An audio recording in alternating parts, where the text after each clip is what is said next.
You're very welcome back now. Many of us are still to jet off on our long-awaited summer holidays, but are you getting caught out with the constant incentives to upgrade your seat? Get a better seat, add the bag. Sit beside Alan. Sit beside Owen Mirren. Curry is here. Hello, Owen. It's good morning lovely again. And to have you the sun here. is shining. Why would you want to go anywhere? I was just about to say, it's been something Yeah. else. Can we talk about upselling of seats? Yeah. What is it? Basically, every airline is after your euro. Nothing new about that, but they're finding new ways of doing it. It started with low cost. They put this very basic fare, turns up on the internet. Oh my God, that's a great price. And then you look at it, and then you have to add things like a bag. Then they Seat. sort of say, oh, you'd like a better seat. You'd like maybe to sit at the bulkhead, you know, where the emergency exits are, and you get a bit more leg room. The low cost started it. Ryanair trained us all into how to buy our seats and, you know, go for a very cheap fare, and sometimes you pay more. All the airlines are doing it. And the long-haul airlines, and this is really the key to what we're talking about this morning, the long-haul airlines have come up with loads and loads of new ways of doing it, including, for the first time in economy, you can rent a bed. You don't buy the bed, by the way. You get it for 4 hours on one of those long-haul flights to New Zealand. Air New Zealand are the ones that introduced it. Really? And you pay maybe €500, and then you get 4 hours in a pod. Now, if you're in business Skynet. class... This is so you don't actually get that for the full flight, like if it's 10 or 11 hours. So you can decide the 4 hours I want to go sleep, I'm going to pay €500. Why would you do that? And then Alan's been in the bed before you. And who tidies it out and cleans it? He's left his socks there. No, the thing is that it's long haul, like Air New Zealand and the Australian airlines, Qantas, and the people like Emirates and Etihad and Qatar who fly those long hauls, they have a different class of customer. Let's say David, that's just been on talking, he's flying to Perth tomorrow, 17 hours on a flight from London to Perth with Qantas.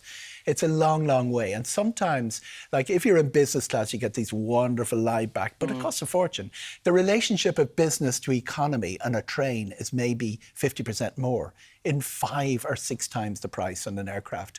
So Air New Zealand looked at this and said, okay, there are guys who really don't want to do, and you're talking about 14, 15-hour flights. There are people who don't want to pay the full business class fare, and they want to stay in economy.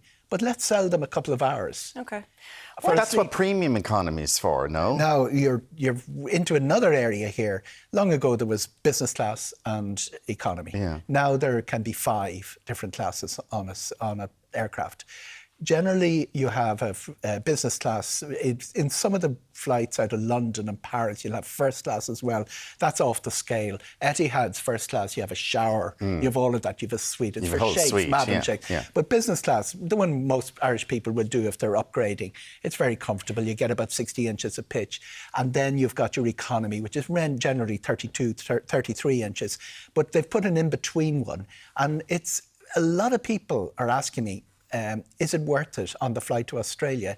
And it is if you're of a certain age. It's a lot more money. You're paying 500 more. This is going to premium and you're not economy. quite in business class. No. But can I ask you, say you were going business class from London to Perth. Yes. What's that? What's the cost of that around?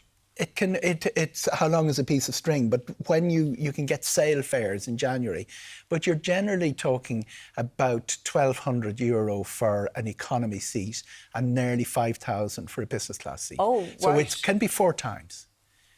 But you can get deals. You can get deals at the moment because of Dubai, because of the Department of Foreign Affairs saying don't go through Dubai, Doha, Abu Dhabi. They're our favourite airports to go to Australia, and there are travel insurance implications. But all of that, but you can get really good deals on those 3 airlines. And what about people now who are thinking of going on holidays, haven't made any plans?